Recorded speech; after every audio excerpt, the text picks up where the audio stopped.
Well, this past week I went up last Sunday up to Northern California, back in my neck of the woods where I grew up, and I went to a pastor's conference. And of all the pastors' conference that I've been over the years, this is one of the ones that I really enjoy. And the reason why I enjoy this pastor's conference is most of the faces, about half of them, are friends that I've kind of grew up with, all these pastoral friends. We all kind of got together and started meeting with one another back in our 30s, early 30s, and we were just kind of starting out. Some as senior pastors, some planting churches, some doing various ministries in various churches.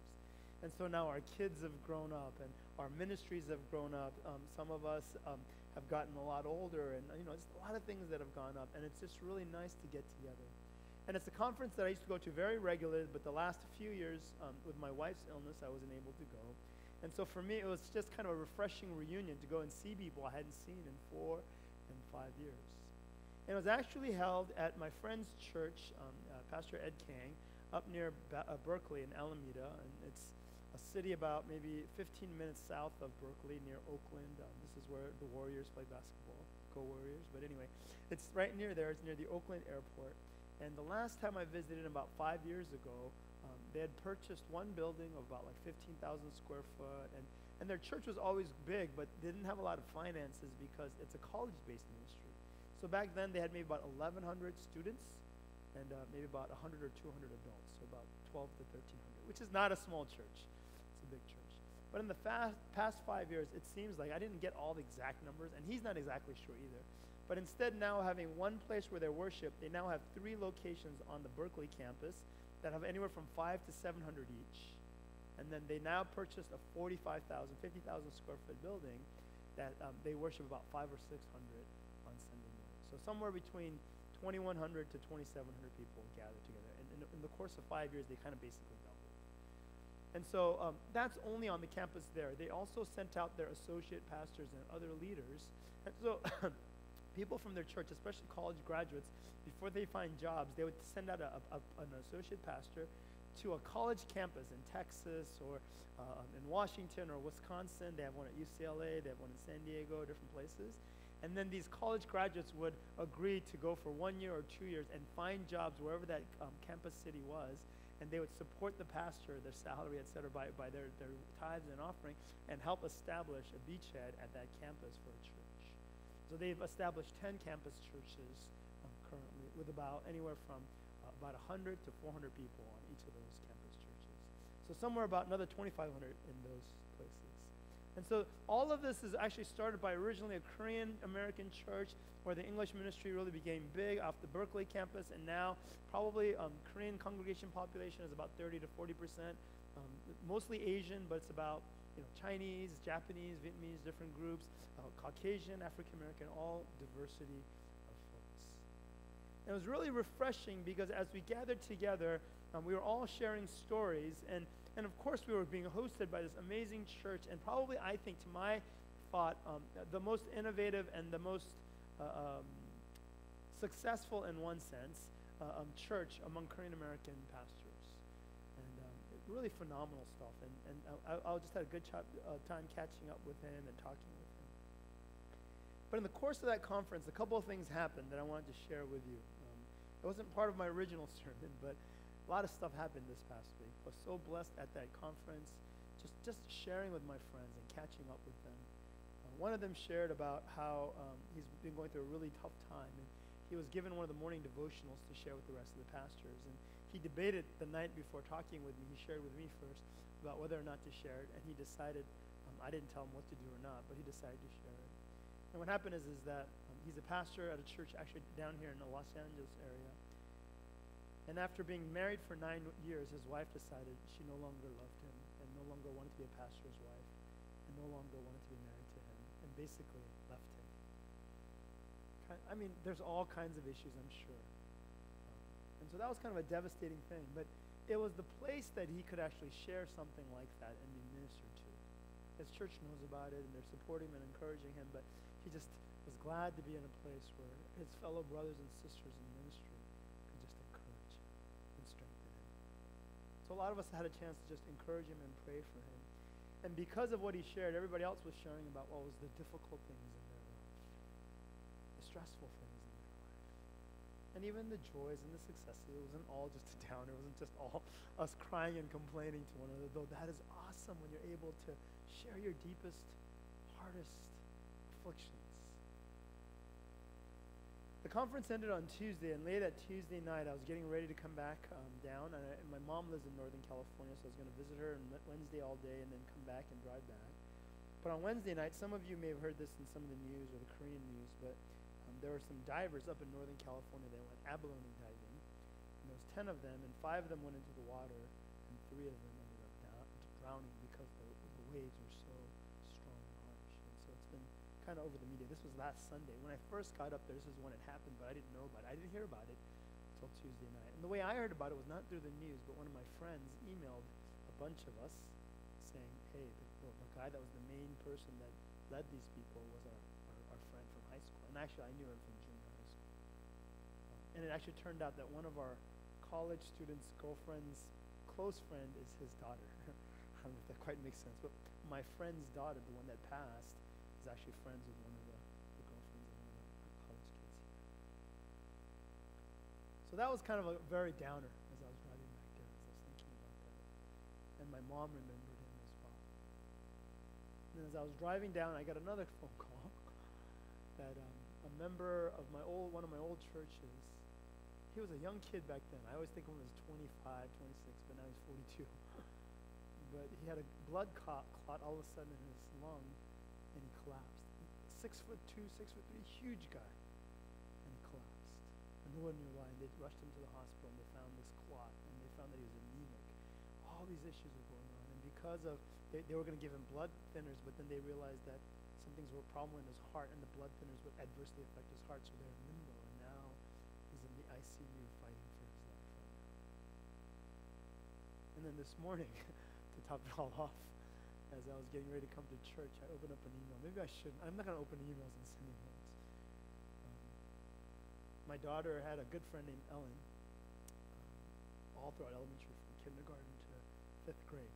And her mom was always ill. And her mom passed away on Friday. And she was ill, and my wife was ill as well. Why do I tell you this? To all get us kind of like down on Sunday morning to the, how was your Sunday? I was just really down. Pastor James shared all these difficult stories. I don't know why it happens all together, but the one thing that as I was reminded of, especially this morning as I was just catching up on my week, it started out so awesome. I had such a great time of fellowship, and of course we shared things, but not like this. And then I found out my junior high school friend died, and then I find out this one other person that I ministered to is near death. And then this person that one of my daughter's closest friend's mom, after a long battle with a chronic illness, did pass away. And it just reminds us when those events occur, that in this world there's always someone down the street in this neighborhood that we don't know that has a loved one that's dying or just died. We have somebody else that's having illness. There's people in your neighborhood. There's people all around you, maybe in your own families, that are going through things. And what that does is it reminds us of the stark reality of what's really important in life and what isn't. It's a great reminder and a wake-up call for us to kind of think about what is really important in life. I was kind of thinking about all this stuff, and I was up at the pastor's conference, and I was thinking about all these things that are difficult and things that I want to see in our church. And I was struggling in prayer with God. God, I want our church to really be effective, and I want to learn from my friend that, what they've done successfully, all these things. And then it was just reminded to me once again, then what is really important? Is it a big church? Is it a huge church, nice facilities, all these kinds of things? Is it really success for our children or for our own lives? Is it getting money? Is it all these things? Is it education? Is it being healthy and strong? All these things. Yes, all of those things are without a doubt things that are important, but you're brought back to a moment of reality and really a checkpoint, a gut check where you have to think about what is really important. And what I realize is that all of us have a certain amount of time. I don't know how long. I don't know how long I have. Maybe I have till 90. Maybe this coming week is the last week. I'm not trying to be morbid. We don't know. But then the reality is that what ought we to be doing with whatever time that we have? And I think I've told you from the very beginning when I came to our church with what happened in my family and my wife passing on, that the clarity for me is that it's all about bringing people and raising people to be disciples of Jesus Christ. That's it. There's nothing else that's worth pouring out and investing my life in. And I don't know if you guys know this, but May 5th is coming up. And May 5th is not just Cinco de Mayo, which is a big deal, but May 5th is for at least Koreans and certain Asian cultures what? Children's Day. What's May 10th this year? Mother's Day. This is the hard one. What's June 21st? You can figure it out by the process, but you didn't know, but that's Father's Day, which is not a big holiday. It's a minor one. The most cards purchased throughout the year is what day, do you think? Mother's Day is number one. It's more than Christmas. It's more than Valentine's. You know why? Because people can't think of what to get their moms, so they just get them a card. That's probably why, I think, you know. Mother's Day sells the most cards out of the whole, because everybody has a mother. Not everyone has a Valentine. Not everybody celebrates Christmas either, right? We know that. Different religions, they don't. Father's Day is really way down there in terms of card sales, just FYI.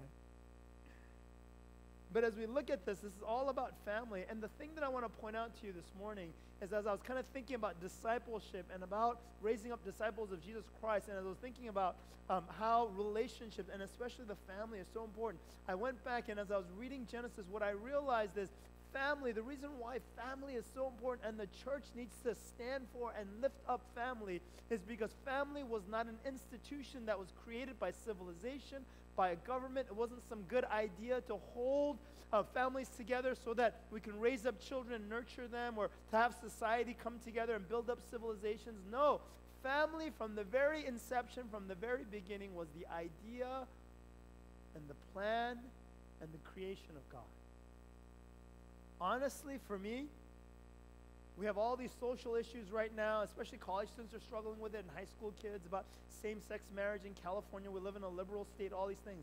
For me, I don't really care about whether you give benefits, health benefits, benefits to same-sex couples. Fine, give it to them. I don't really care. The issue that I have is that there is an attack on family, on the definition of family that God originally created. See, when you go back in the Bible, it says there's a man and the woman that he created, and it says this: for that reason, to create a family, to create this building block of all of the world, of all community, all the churches, of everything, a man will leave his father and his mother and will be joined with his wife, and the two will become, and in the Hebrew, it's really interesting, but it says it will become one flesh. I think that's the best English translation.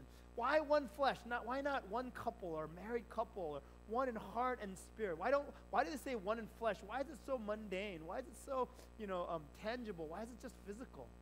And what it's saying is that an understanding of one flesh is somehow this a separate man and the separate woman will come together, and they'll be joined, and somehow they become one. In other words, the Hebrew understanding was that you'd no longer be two separate entities, but your identity would be tied up together, and you'd actually represent one person.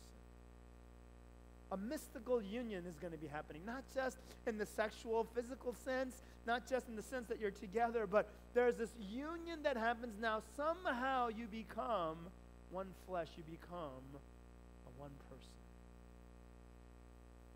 And I think the idea of marriage, I think we've kind of drifted away. Last few months, there's been a lot of marriages at our church, people I don't know, elders in our church and the Korean congregation and stuff. And some of you kind of know them, and you guys didn't even come to the wedding. But I kind of have to go because they asked me to come, and I have to dress up, and I go, and I sit there, and I watch these wedding ceremonies of people I don't really know, honestly.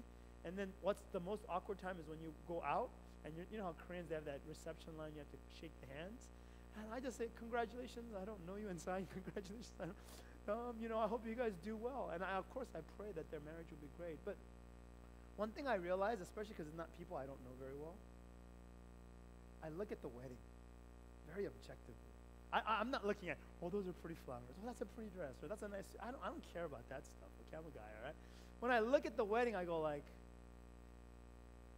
what is all of this about? Okay, ladies, especially the ones that are single, have your great, wedding ceremonies, whatever. And guys, that's fine. But I think we get caught up in the trappings of a wedding.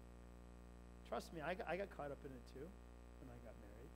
I'm sure a lot of you guys did. And you had these, I don't know, I mean, as the best of your ability, big weddings. But when I look back upon it, when I think about it, and I look at these weddings, I think about, do people understand that what's really important about marriage and a wedding is not whether you had the best flowers, the best dress, the best singer to sing to you guys during the middle of the wedding, or the sermon was great, or the food was great, or whatever, the honeymoon was, and people taking photos. All of that is just the trappings. What it is that even if everybody was not there, that before God, they become one flesh. They're community. Let's go back to the Garden of Eden. Here's Adam, here's Eve. God brings Eve to Adam and says, here's a woman, and he probably looks at her and he instantly falls in love. I know this for a fact, okay? He does, because there's only one woman. There's nobody else. He just sees her and is like, wow, that's really what happens. Who married them? Did you ever think that question? There was no pastors. There was no justice of the peace. There was no marriage certificate. That God just said, hey, go have at it and go have children. He did say that. He said, be fruitful and multiply. But what happened was God brought them together, and there was no official ceremony, but he said, I'm matchmaking the two of you. That was the first marriage. There was no till death shall we part or whatever. You know why? Because initially there was no death. God joined them together. So before the eyes of God, they were husband and wife. They were joined together. It's not the vow. It's not the marriage license. It's not any of that. Now, I'm not saying go ahead and, just go and live together without getting married. No, we need that formal, official, commitment. But what I'm saying is what's really critical is if you are committed before God as man and woman, that's what's critical. Because in that moment when you do that, God sees it and says, you are one flesh. And what God has put together, what God has joined, let man not separate. Do not be separated anymore. That's a solemn vow. That doesn't mean that you're not going to struggle.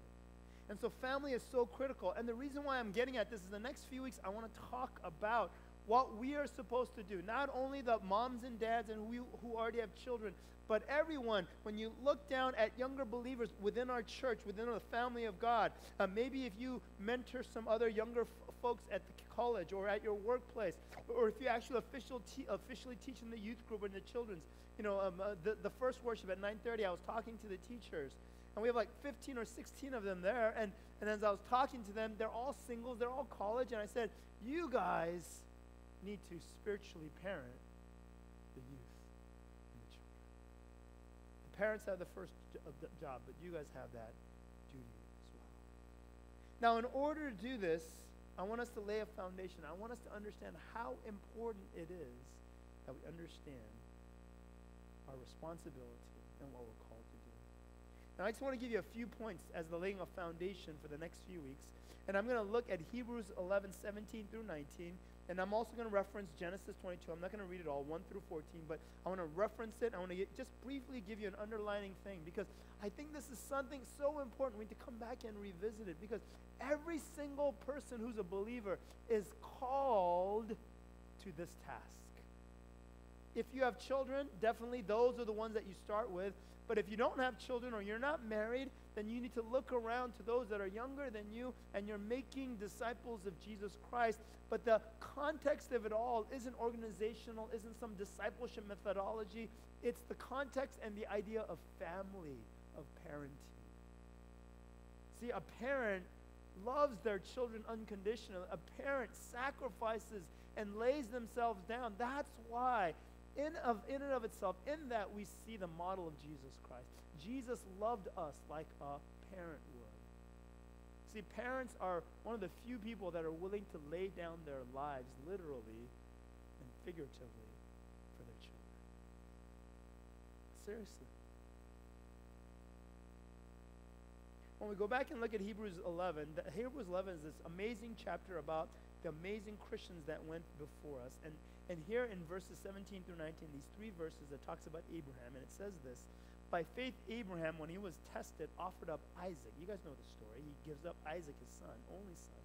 And he who had received the promises was in the act of offering up his only son, of whom it was said, through Isaac shall your offspring be named. He considered that God was able even to raise him from the dead, from which, figuratively speaking, he did receive him back. So what's going on here in this story? When you go back to Genesis 22, you have it all fleshed out. But what's going on? Well, the first thing that I want to point out to you, the thing that I want you to know from this story that we must learn is that God always, always, always reminds us that every single person is his, and he expects his children to return to him. Even if you're a parent, no matter how much you love your children, they are God's first and foremost.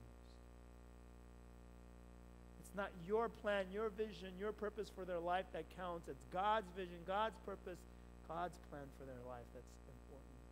And so here's Abraham, who has a child at 100 years of age, and his wife Sarah was 90 years old when they had Isaac. And they waited and waited and waited, and they thought, we're past giving birth to children. And then after his son is about 13 or 14 years, after just doting on him, pouring out everything, giving everything to him. I mean, you cannot probably have ever seen parents that were more devoted, more spoiling their child than Abraham and Sarah. And God comes and says to him, take your son, your only son Isaac, whom you love. Why does God say that? Why? You know, it's not just take your only son, but the one that you really, really love, and go to the land of Moriah and offer him there as a burnt offering. That means tie him up under a pile of wood, pierce him with a knife, let the blood spill out, and set the whole thing on fire. That's a burnt offering. And it's not just, cut, one stab. It means eviscerate him, cut him down, take out all the entrails, clean it all out, let the blood be poured up into a bowl. You guys understand the imagery here? To your own child? This is what God's telling Abraham. And what does Abraham say in response? He doesn't say, oh God, this must be a bad dream. I ate some bad lamb yesterday. No. What does he do? Verse 3, so Abraham rose early in the morning, saddled his donkey, and took 2 of his young men with him, his son Isaac. He cut the wood for the burnt offering and arose and went to the place that God told him. I'm not talking about a distant father, a father who doesn't care less about his children. We're talking about a father that just was so in love, so enamored, in that age, so doting on his son. He doesn't talk with his wife. He doesn't argue with God. He doesn't question. Instead, probably with tears falling down his eyes, he goes and gets everything that's necessary and wakes up early in the morning and with resolve, just without saying anything to anyone, just starts going to where God tells him to go. I want to tell you something. In this world today, children are oftentimes an idol for a lot of parents. They want to make them something. They want to bless them. They want them to succeed. None of that's wrong. But somewhere along the line, we are so focused on them, and we forget that all the children, all the people of this world need to be offered back up to God. Because first and foremost, we all belong to God. In order to do discipleship, in order to do spiritual parenting, in order to raise up your children so that they go in the right way, we have to have this understanding that they belong to God, and the purpose of us as parents, as mentors, as people who help younger brothers and sisters is to put them on the path of God, not the path that I want for them. Do you guys understand? And maybe some of you feel like your parents have been putting you on a certain path. And you may need to have the courage to talk to them and say, you know what, Mom and Dad, I love you, and I thank you for everything that I've done, but I need to follow after what God wants for me. You might need to say that. You might need to say, I need to go and be sacrificed on the altar. You need to let go. When I was graduating from college, I had a calling to ministry, and when I talked with my dad about it, he didn't like it. He's a devout Christian, serves in his church, he loves God. But he said, no, don't be a pastor. Why? Because he had visions and dreams for me. It wasn't so much that I would take care of my mom and him in the old age. I mean, obviously, if I made a lot of money, I probably would have. It's not like I was like, haha, dad, mom, and dad, you guys don't have anything, I have everything. Oh, of course not. I mean, I used to jokingly tell my mom all the time I'm going to buy her a house, and it never happened, but all those kinds of things. But my dad wasn't so much about him. He just didn't want me to go through difficulties and suffering. He just wanted me to have a secure, nice, normal life. But let me tell you something. What in this world is a secure, normal life? I don't care what job or occupation you have. You could be the wealthiest man in the world. You could be the most successful person in this world, and it can all cave in a moment, and it will not bring you satisfaction and joy. And so sometimes I don't know why we don't think about it as parents and as people. We somehow do that. There's this famous pastor named Erwin McManus, and he has a church over here, and he's such a social entrepreneur, and he's a guy that just serves and helps all kinds of things, and he's just a visionary in that way. And so his young daughter at the age of 8 became this visionary, just caught it from his dad, just like his dad, and just wanted to help everybody. And she said, one day she came up to him, and this pastor, and she said, Dad, I want to become a billionaire. And he's like, all right, thinking inside his head, because she could do anything, he just felt like. And I want to give it all away to help people. And then he found himself saying, maybe you should keep a couple million, a few million here and there just for yourself so you can live. And then her daughter's like, Dad, what are you talking about? Just want to give it all away. And he's like talking her out of just complete surrender. Do you guys know what I'm talking about? And sometimes I find that we do that to ourselves or to others. Well, come on. I mean, yes, love God and do it, but hold back just a little bit. See, in this imagery of sacrificing your child, you're saying, okay. There was a book I read a number of years ago about a missionary titled Bruchko, Bruchko. If you ever get a chance to read it, I wish I had a way to library at church and I can point out to you. But there was an 18-year-old boy that all of a sudden had a burning for the Indians in Central America. And this was back in the 80s. And he's just 18 years old, and he went to every mission organization. Can you send me as a missionary? Can you send? They all kept saying, no, you're not trained. You don't have Bible college. You don't have seminary. You don't have anything. And you're just a young kid. You're only 18 years old. You haven't even gone to college. You just graduated high school. And they kept saying, no. And this one missionary organization said, okay, you're healthy. You have a passion for it. You have a vision for it. We can see it. Okay, we'll send you out. We'll help you fundraise. And his parents freaked out. They were just assured that he was not going to get any mission organizations. And they said, no, you can't go. We're not going to let you. And eventually he said, well, I'm 18. I'm going. And his encounter with the people group that he went to go to, he began to backpack in. And there's only way to go way back then. He went into this people group that never had the gospel given to them. And they kind of freaked out because they'd never seen a white man before. And they had these poison darts that you shoot out. And they shot him and brought him into the village. And usually people die from that. But they nursed him because they weren't intending to kill him, but they were just kind of freaked out. They were threatened by him. And brought him back to kind of consciousness. And then they took him back out to the outskirts to leave, see if someone picked him up or not. And somebody ended up picking him up and he went back out. And he kept going back again, again, again, until he could share. Those parents had to release because that was his calling in life. I know it's really weird to think, what if my child is called eventually to be a martyr? I can't even imagine that. What if my child is called to be a missionary in the poorest part of the world? I know these just sound extreme. What if my child is called to do something great or different? It doesn't matter. That's not the point. It's what is it that God is for? And until we lay that argument to rest, that this child is a child of God and God loves them more than I will ever and knows the plans and purposes, I need to surrender. And this whole imagery of Abraham surrendering Isaac is exactly that. Why does God ask us to do this? Let me give you a couple things and we'll end for today. One of the reasons God reminds us to surrender other people, our children, our loved ones, up to Him is that it demonstrates and it confirms our love for God and for our children, for others. God said what? Jesus said, greater love has no man than this, what? To lay down his life for his friends, right? And then he also says, love the Lord your God with all your heart, soul, mind, and strength, and love your neighbor as yourself. It's only in laying down our lives, it's only in laying down and giving and surrendering back to God that we are confirming our love to God and to those people. To say that I love you so much that my desire is not what I want. Because to see my daughter suffering is harder on me than it is on them, probably. I don't want them to suffer, so I don't suffer. That's really my selfish reason.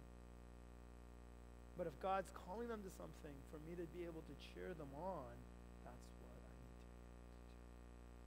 And that actually shows genuine love for that person and for God. It also, God asks us to do this because it commits us to raising children under Christ's lordship. Not for my plans, not for my purposes. And it also claims the promises of God for our children. You see, we can't have the promises that God gives us in the Word of God unless we surrender ourselves up to God. See, when God said, give your son Isaac, your only son, the one that you love, and sacrifice him to me, what Abraham reckoned was, this is the son through whom all my offspring were going to come from. Wait, God, you said Isaac was the one that's going to now be the father of all my generations after. But if I kill him, he could have argued, then what's going to happen? And as he gave it up, God's saying is, when you surrender, then that's when the promises that I've given you will be fully realized in their life.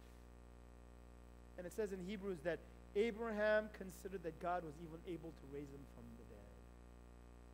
It says, even if I kill him, then God's still able to raise him from the dead. He's going to somehow fulfill those promises. I believe that in God. You want your children to be blessed? You want them to have the promises of God? You have to put them in God's hands. You guys remember the story of Samuel? Samuel was a young boy who kind of brought revival to the dead priesthood and the dead pastoral leadership of Israel. Because what happened was everybody was being corrupt and they were taking money from the people because they had this influence with God, quote unquote. And this woman named Hannah who was barren came and as she was praying and crying out, God, would you let me have a child? If you do, I'm going to surrender him back to you. And then as she was praying, Eli came over and thought she was drunk because she seemed like she was mumbling and says, why are you drunk already? And he was kind of rebuking her. And she said, oh, Lord, I'm not drunk. I'm praying and crying out because I'm barren. I've been asking God. And he said, okay, come back next year, and about this time you're going to have a child. And she came back, and she was with child. And so she followed her promise to surrender him to God. Samuel. He's the one that when he's in the house of Eli at the night, when he's serving now, so after he's like 3 or 4 years old, she brings him back to the house of Eli to serve as a priest, a prophet. How painful that must have been. She probably regretted her promise. But through Samuel, we now have all these blessings and the revival of Israel in their relationship with God. 1st and 2nd Samuel are named after him.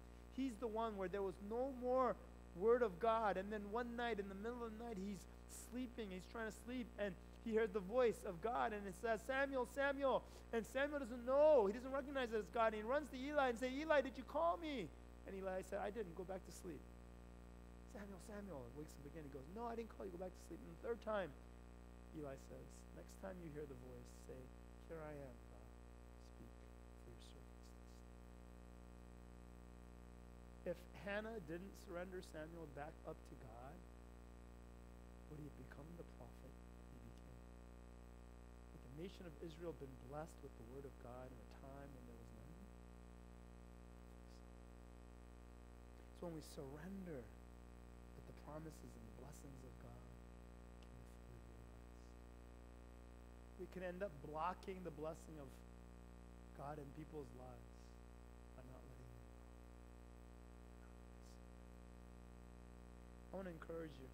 In the next few weeks, we're going to talk about how we can release these blessings, how we can be transformed, and how we can help others. And maybe some of these things are going to reply to you. Maybe you were never released to God. Some of you are older now, and so maybe as an adult, you have to You have other things. What holds us back as adults are responsibilities and family obligations and all these things. But as we free our children, may we free ourselves up too and say, God, where do you want me to go? Where do you want me to do? This past week, one of the people that I had a chance to reconnect with was a gentleman that I met a long time ago, and he was one of my friend's church's members, and we just really clicked well. We both like basketball. We have kids the same age or about the same age, and we just clicked really well. We actually kind of look a little bit alike, is what everybody says too. And we're just talking and catching up, and he's very successful in his career, but he's called to ministry, and he'd been denying it all these years. And his wife and he finally realized we need to go where God wants us to go. Sold their big, nice house, downsized everything, started seminary at 45 a few years ago. And he says, I haven't been this happy so long. And my kids who are acting more and more rebellious are now looking at me as a spiritual leader and taking from my example. Not that I'm perfect, not that I'm better, but because I'm not struggling with this, because I've surrendered my life. Now they want to surrender their life to God and follow after him as well. All the bickering that my wife and I were doing about finances and what to do with this and what to do with that, it's all gone because we're just saying, we want to do what you want us to do, God, and we'll surrender to it. Our marriage has not been better. Our family has not been better. I've not had more peace and less money ever in my life. I said, welcome to the club. Doesn't always mean less money, okay? You don't have to always listen. But what I'm saying is,